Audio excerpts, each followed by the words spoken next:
unique geography. And they all not just look different, they are set up to have different gameplay.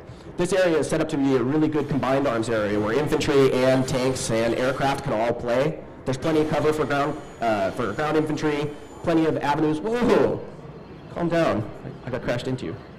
There's plenty of avenues for vehicles to be able to drive around and not get too stuck. But we also have places that are canyons that are really good areas for infantry to be able to fight against vehicles because the vehicles in there are going to be a little bit tighter. They're not going to be able to maneuver around as much in the canyons. And we're going to be moving over to one of those areas pretty soon. You guys see me using a /vehicle command to spawn my vehicle as I get killed. It's because I don't want to fly all the way back over to the biolab where my vehicle actually can come from. So I'm saving all of us some time.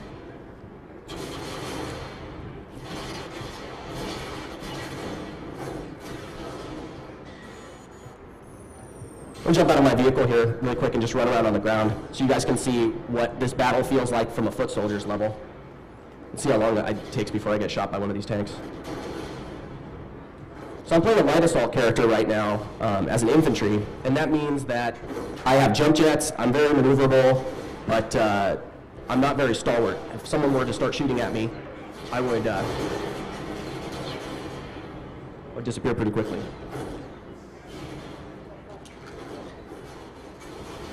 Somebody pulled the power cord.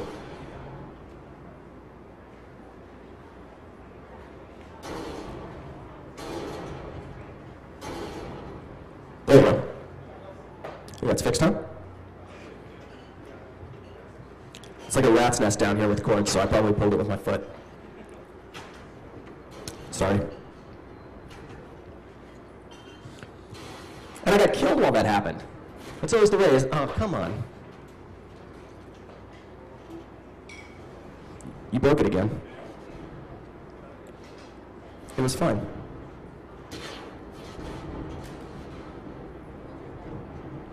What? Now it's not working.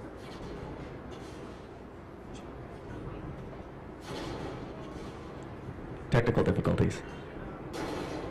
The game's working great in the background, though. You can hear the sounds. I would make a note about how we're still in alpha, so you can't really judge us for this, but it's not even a game.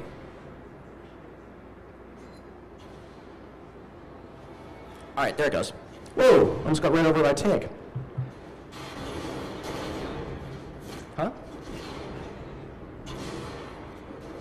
All right, so here we go, finally, at long last, the foot soldiers' view of that battle that we were flying over before. So you can get the impression of the epicness of this. And again, we only have about 45 players on the server right now. So once we start getting into the hundreds of players on the server, hundreds of players participating in one of these battles, you can just imagine the, I don't know, absolute bedlam that's going to be represented on your screen. Whoa.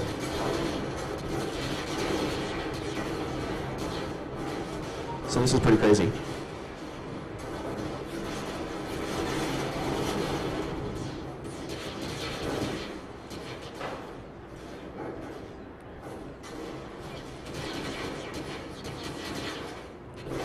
Oh, got ran over. All right, we're going to switch over to a different area now and show you guys some more gameplay.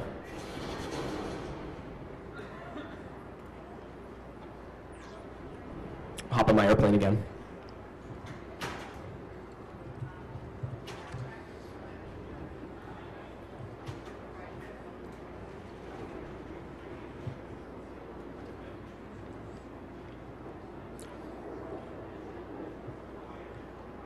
So one of the things that we spent a lot of time doing with the game is making sure that all of our vehicles were more than just one-dimensional. As I mentioned earlier, I could spec this particular air vehicle out to be a really good air superiority fighter if I wanted to. I'm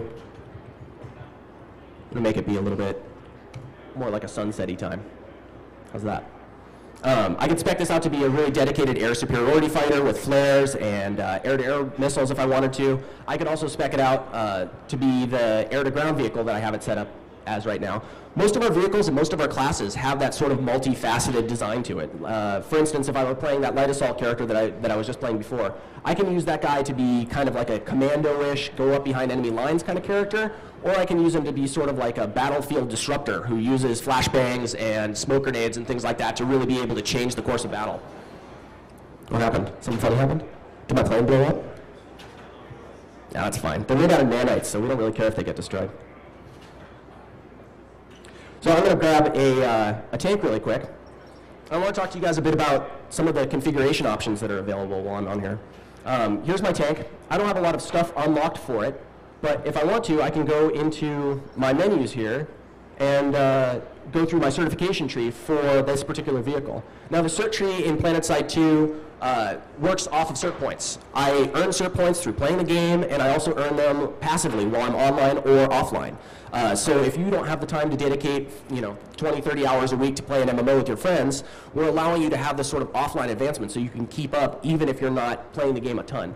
One of our big themes while making this game has been that we want people who are 5-minute players and 5-year players to be roughly equal to each other. So we don't have massive upgrades for your vehicle where you get this item and suddenly you're more powerful. We have side grades, and side grades allow you to really tailor your vehicle, tailor your weapons to your particular play style. I might want a rifle that fires slower and does more damage per shot, but that doesn't really give me a huge advantage over another player who has a rifle that fires faster and does less damage per shot. They're pretty much equivalent in terms of the total damage output, but it's really just about my playstyle. Vehicles are very much the same way. I can unlock all of these different certifications for my vehicle, and I can unlock different weapons and items for my vehicle that all allow me to just customize it to play to my particular likes, the things that I want to have for that vehicle. And those different roles for each one of those vehicles are really important too.